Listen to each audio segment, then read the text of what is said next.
So we understood this portion of the code in the previous lecture. This is how we're basically just setting up our Express server, right? And listening on port 5000. And this is a .gitignore file in which we want that the node modules file should not be in our repository because this take a lot of space, and we can just install them by using npmi because the modules are going to be defined over here, right? So I just want you to run this command, npmi express mongoose and .env. This will download these three modules, and yeah, so you're going to be making a directory routes. In the routes directory, you will be specifying your routes. Now, why do we do that? I mean, we were just doing, app.get, sorry, get and app.post over here. So why make a routes folder? The thing is that if we just write all the code in one file, then it will get very cluttered. And that is something that we just don't want, right? So in your routes folder, just make a file todo.js. Yeah. Now you can specify the to-do routes over here. All you have to do is just require express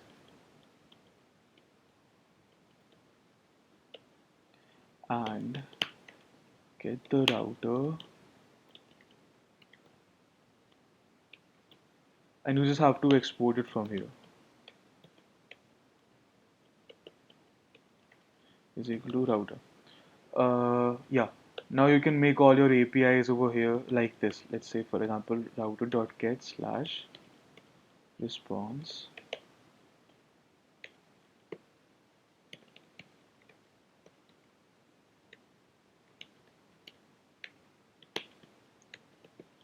Like this.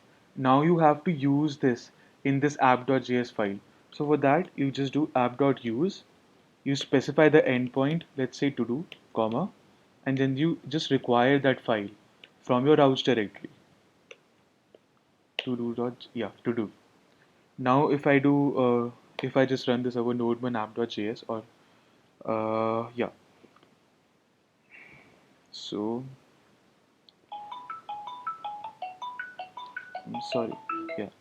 So if you just do localhost 5000 slash to do, now you will be able to see this endpoint. Now if you do localhost 5000 slash, you will see cannot get because that endpoint has not been defined. Now, yeah, so make a directory config. So in this config directory, yeah, so one more thing, you will be adding this directory in your config. Sorry, you will be adding this config directory in your gitignore because you do not want the contents of this directory to be, shown to any user who visits your repository. Yeah. So in your config, you make a new file, and its name will be config.env, and you define your port over here. Let's say 5000. And in app.js, you require the module .env. .env is the module we installed over here. Yeah. Now in app.js, you just have to specify the path to that. So .env.config path, and in that path will be dot slash config slash uh, config.env. Now, if you do console.log process.env.port, you will see that. Oh, sorry.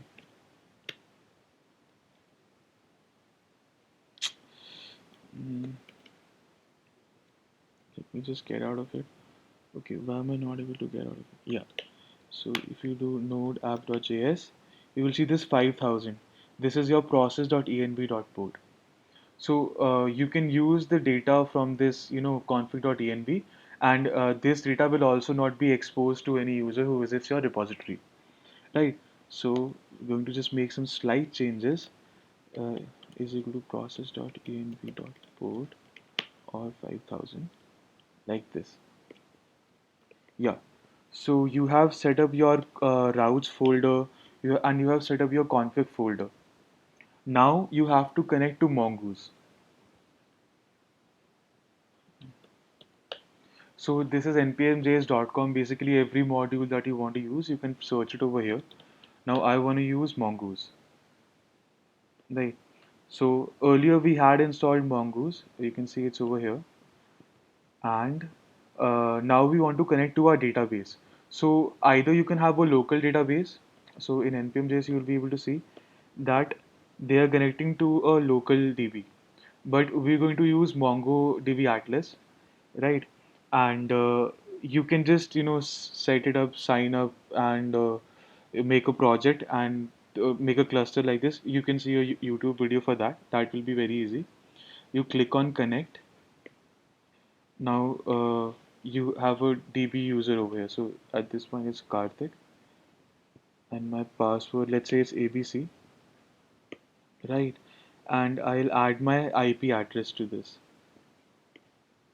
I'll create this user. Thanks. Connect my application, and I'll just copy this string, right? So when I copy this string, I can paste this in config.env, and its URI is equal to this, right?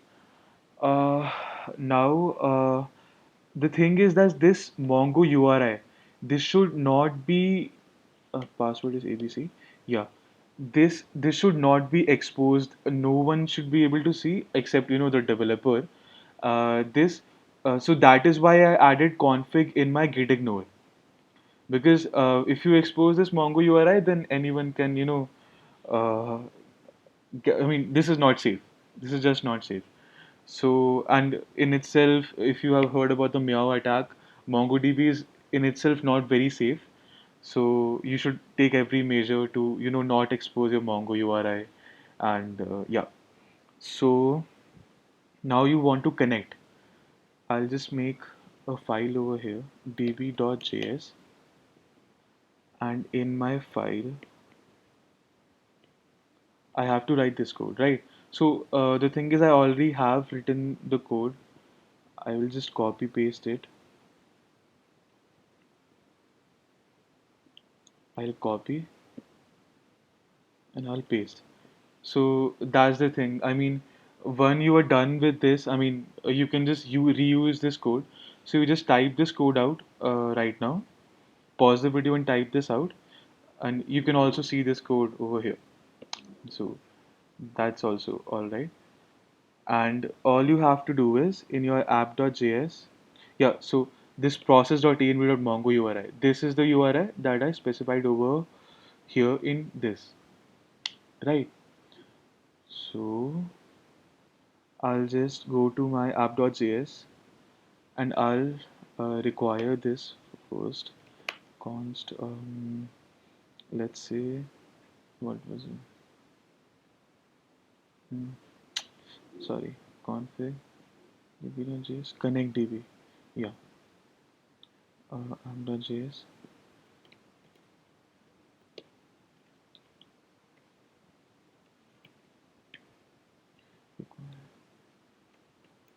config slash db, right? And I'll just call that function over here,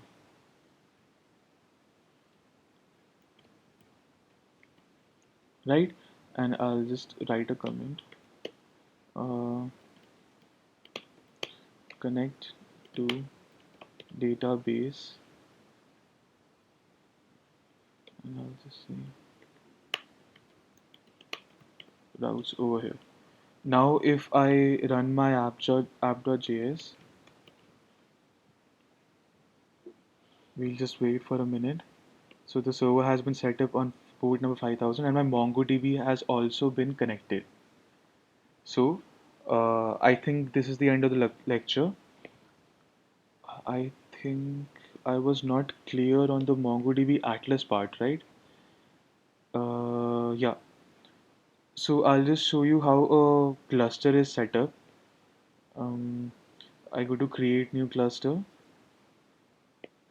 and this is it. I mean, you have to use the free version. You click on create cluster, and yeah. So since I've already made a cluster in this project, I won't be able to make another one if I'm using the free version. So I think you can just watch a MongoDB Atlas how to make a cluster in it, and the connection part is over. Routes portion has been over. So okay, so let's write a post API. Router dot post slash.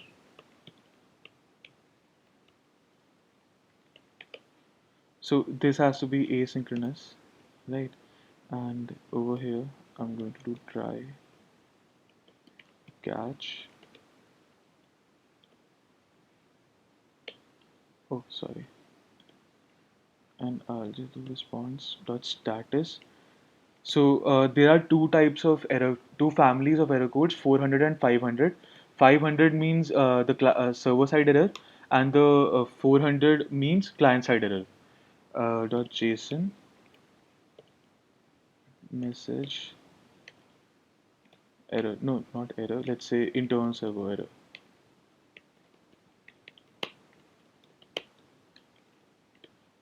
Right. And so you're posting a to do right now. So I also have to change the name of this. So this is post to do. Let's say course.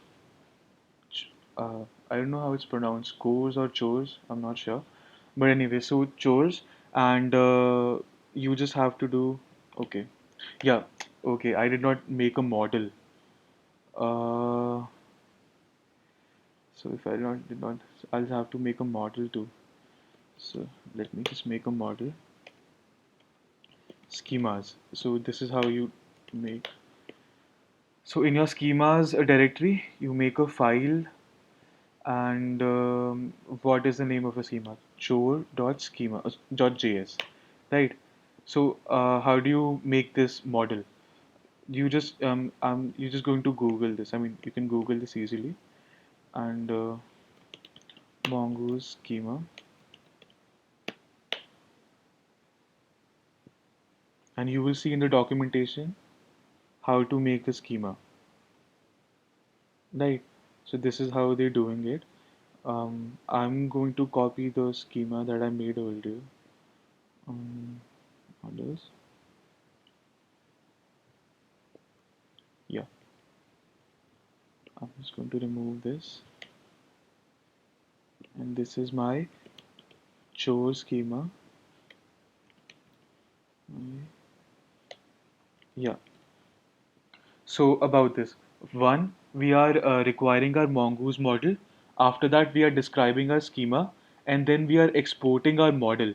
Now, what is this chore? This is how we're going to refer to our schema, to our object. That comes for later. Right now, just we just have to write a simple post API. So, what kind of chore? Let's say we have a name for the chore, and the type is string, and it is required. No, and the default is, let's say, sleep. So this is just the basic portion that we're doing right now. After, the next video will involve some proper work. So now you can just require it. Uh, your schema, you're requiring it right now. Require schemas. No, schema slash show, and over here, okay, express.json. So in app.js, don't forget that you have to get, I mean, you have to use this middleware, express.json, for the request body. Yeah, now in your to-do.js, you say try, and over here, first you destructure your request body, const name. body. And now what you have to do is, let's say, make a chore uh, is equal to new chore, and just specify the name over here, and you have to wait for it to save, and you have to return status dot json chore. That is it. So this is your post API, and let me just test this out.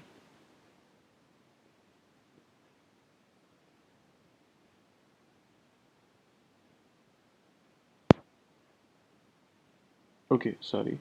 In app.js, uh, it has to be below this. Yeah. So it's connecting. Yeah, it's connected to the MongoDB database, and we do a post request 5000 slash to do slash chore. That is how we define the endpoint, right? Chores, and in Amazon.js to do, yeah. And in our request body, we can just send it like this. Name, name. Let's say wake up, right? And we send this. See, now we have made this. I mean, this has been saved in a MongoDB Atlas cluster. And if you want to see it, then okay, cancel. I'll I'll go to I'll go to my collections. It's taking some time. Okay, so the thing is that this document has been saved. This is your ID, right? Okay, so I guess the next portion we'll do in another lecture.